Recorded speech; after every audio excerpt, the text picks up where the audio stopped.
தாய் தமிழ் உறவுகளுக்கு வணக்கம். தென் மாவட்டத்தில் அதிமுக முன்னணி, திமுக மண்ணை கவ்வுகின்றது. தென் மாவட்டத்தில் அதிமுக முன்னணி, திமுக மண்ணை கவ்வுகின்றது என்ற தலைப்பில் இந்த காணொலியை காண்கிறோம். 2026 தமிழக சட்டசபை தேர்தல். தென் மாவட்டத்தில் தேர்தல் பிரச்சாரம் சற்று மந்தமாகவே உள்ளது. தென் மாவட்டத்தில் மதுரை, தேனி, திண்டுக்கல், விருதுநகர், சிவகங்கை, ராமநாதபுரம், தூத்துக்குடி, திருநெல்வேலி, தென்காசி, கன்னியாகுமரி ஆகிய மாவட்டங்கள் உள்ளன.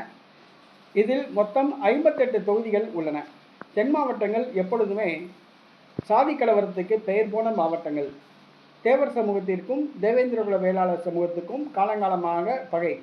அதேபோன்று நாடார் சமூகத்தினர் பகை. ஆக கலவரங்களுக்கு பஞ்சமில்லை. தேர்தல் நேரம் கலவரங்கள் ஏற்படலாம் என்ற ஒரு அச்சம் உள்ளது. இந்த சூழ்நிலையில் தென் மாவட்டத்தில் தற்பொழுது அதிமுக முன்னணியில் உள்ளது. அதாவது திமுகவுக்கு 64% எதிர்ப்பு அலை வீசுகிறது. முக்குளத்தூர் வாக்குகள் திமுகவுக்கு செல்வதற்கு வாய்ப்பில்லை. ஏனென்று சொன்னால் டிடிவி தினகரன் அதிமுகவோடு கூட்டணி வைத்துள்ளார். ஆக இளைஞர்கள், தேவர் சமூகத்து இளைஞர்கள் அதிமுகவுக்கு தான் வாக்களிப்பார்கள். சசிகலா ஓட்டை பிரிக்கிறார். அதே நேரத்தில் ஓபிஎஸ் திமுகவில் சேர்ந்தாலும் கூட மறவர் சமூகத்து வாக்குகள் அப்படியே திமுகவுக்கு போகுமா என்பது கேள்விக்குறி. ஏனென்று சொன்னால் ஓபிஎஸ் அடிக்கடி தன்னுடைய நிலைப்பாட்டை மாற்றிக்கொள்பவர். சசிகலாவுக்கு எதிராக, டிடிவி தினகரனுக்கு எதிராக ஒரு காலத்தில் செயல்பட்டார். பின்பு எடப்பாடி பழனிசாமி ஆதரவு நபராக இருந்தார். பின்பு எடப்பாடியிடமிருந்து பிரிந்து சசிகலா டிடிவி தினகரனை ஆதரித்தார். பாஜக தலைமையை ஆதரித்தார். தற்பொழுது திமுகவில் சேர்ந்துள்ளார். ஆக இவருக்கு அப்படியே மறவர் சமூகத்து வாக்குகள் இவர் பேச்சை கேட்டு ஓட்டு போடுவார்களா என்பது கேள்விக்குறி.